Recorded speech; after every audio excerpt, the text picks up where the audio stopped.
নমস্কার দর্শক বন্ধু, তৃপ্তির রান্নাঘরে আপনাদের সকলকে স্বাগত জানাই। আশা করি সকলে ভালো আছেন, আমিও ভালো আছি। চলুন ভিডিওটা শুরু করছি। আজকে যে রেসিপিটা করব, রেসিপিটা হচ্ছে ঘরোয়া পদ্ধতিতে ফুলকপির রোস্ট। তো ভিডিওটা শুরু করার আগে বন্ধুদেরকে বলি, একটা লাইক করবেন, শেয়ার করবেন, সাবস্ক্রাইব করতে অবশ্যই ভুলবেন না। ফুলকপি আমি একটা মাঝারি সাইজের ফুলকপি নিয়েছি। ফুলকপিটা কেটে রেখেছি। আর এখানে দেখতে পাচ্ছেন কড়াতে আমি জল বসিয়েছি। জলটা বসিয়েছি, আমি গ্যাসটা জ্বালিয়ে দিলাম। জলটা আমি গরম হতে দেবো। গরম মানে হাফ ফুটন্ত জল যাকে বলে, তার মধ্যে আমি দেখতে পাচ্ছেন 1 চামচ নুন দিয়ে দিলাম।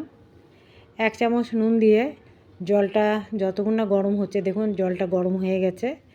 হ্যাঁ, প্রায় ফুটবো হয়ে এসছে।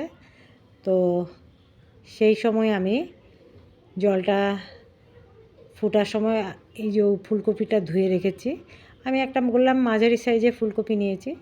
ফুলকপিটা আমি জলের মধ্যে, ওই গরম জলটার মধ্যে দিয়ে দিচ্ছি। গরম জলটার মধ্যে দিয়ে দিচ্ছি, তার আগে নুন দিলাম। এই নুন দিলাম এই কারণে, আর গরম জলে এই কারণেই দিলাম, ফুলকপির ভিতরে অনেক সময় পোকা থাকে। সেই পোকাগুলো, পোকা থাক, নোংরা থাক, যাই থাক, সব বেরিয়ে যাবে। যতই ফুলকপি আমরা এমনি জলে ধুয়ে নিই, কিন্তু তাও পোকা থাকে। আর গ্যাসটাও দেখুন অফ করে দিলাম, কারণ ফুলকপিটা ভাপানো চলবে না। ফুলকপিটা ডাঁটোই থাকবে, কিন্তু গরম জলে বেশ কিছুক্ষণ ওটা ভেজানো থাকবে। ফুলকপিটা বেশ ভালো করে খুন্তি দিয়ে নাড়ি চাড়িয়ে দিলাম। এরপরে আমি ওইটার একটা পেস্ট তৈরি করছি।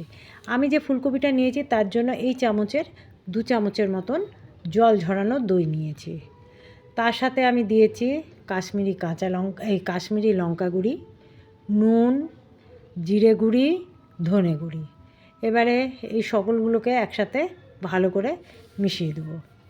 ভালো করে মিশিয়ে এবারে দেখুন আমার ফুলকপিটা যতটা দরকার ছিল আমি তুলে ওই মিশ্রণটার সাথে দিয়ে দিচ্ছি। ভালো করে সব ছেঁকে জলটা ছেঁকেই তুলছি আমি।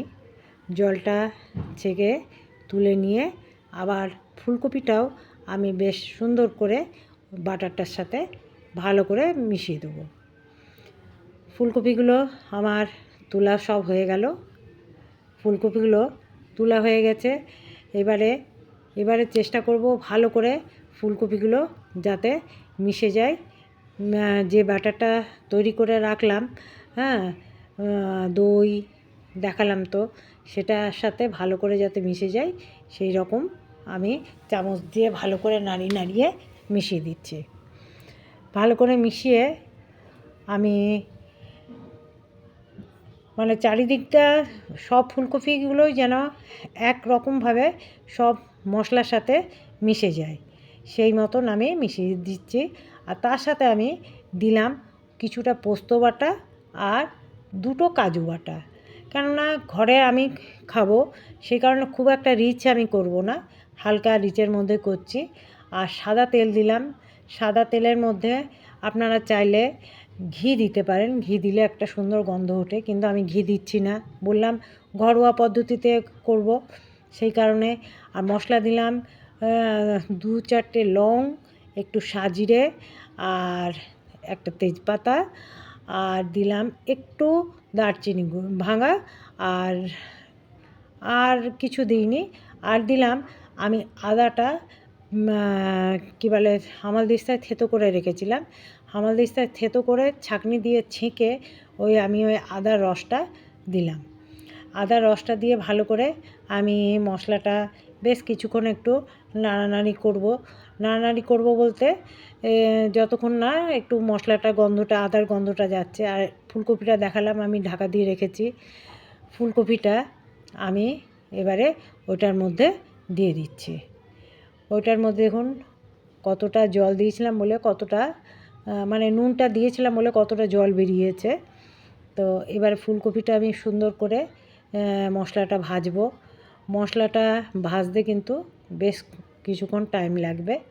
তো বেশ কিছুক্ষণ টাইম লাগবে তো বটেই, তার সাথে ফুলকপিটাও সিদ্ধ হওয়ার একটা বিষয় আছে। ফুলকপিটা সিদ্ধ না হলে কিন্তু সেরকম খেতেও ভালো লাগবে না। আর সিদ্ধ এমনিই করব যেন ফুলকপিটা কিন্তু যেন ডাঁটো ডাঁটো থাকে, ফুলকপিটা যেন ভেঙে গলে না যায়। তো সেই কারণে এবারে ওর মধ্যে আমি তখন চিনি অ্যাড করিনি, চিনিটা হচ্ছে অপশনাল, চিনিটা চাইলে দিতে পারেন। তবে লুচি পরোটা তরকারির সাথে একটু মিষ্টি মিষ্টি না হলে ভালো লাগে না, তাই আমি চিনিটা সব তরকারিতেই একটু অ্যাড করি, চিনিটা দিতেই হয়। চিনিটা দিয়ে আমি ভালো করে নাড়িয়ে নিলাম, এরপরে আমি ঢাকা দিয়ে দিলাম। আর গ্যাসটাও করে দেবো আমি লো আঁচ। লো আঁচ এই কারণেই করে দেবো যে ফুলকপিটাও তো সিদ্ধ হওয়ার একটা ব্যাপার আছে। তো সেই কারণে আমি লো আঁচ করে আমি এর মধ্যে কতগুলো, যেহেতু মটরশুঁটি এখন পাওয়া যাচ্ছে, এখনও বেশ সুন্দর মটরশুঁটি দিয়েই এখন আমরা সব রান্নাই করছি, সেই জন্য দু একটা মটরশুঁটিও আমি দিয়ে দিলাম। মটরশুঁটিটা দিয়ে আরেকবার ভালো করে নাড়িয়ে নিলাম। নাড়িয়ে নিয়ে আমি দুটো কাঁচা লঙ্কা অ্যাড করছি, দুটো কাঁচা লঙ্কা দিলেও বেশ সুন্দর গন্ধ ছাড়বে।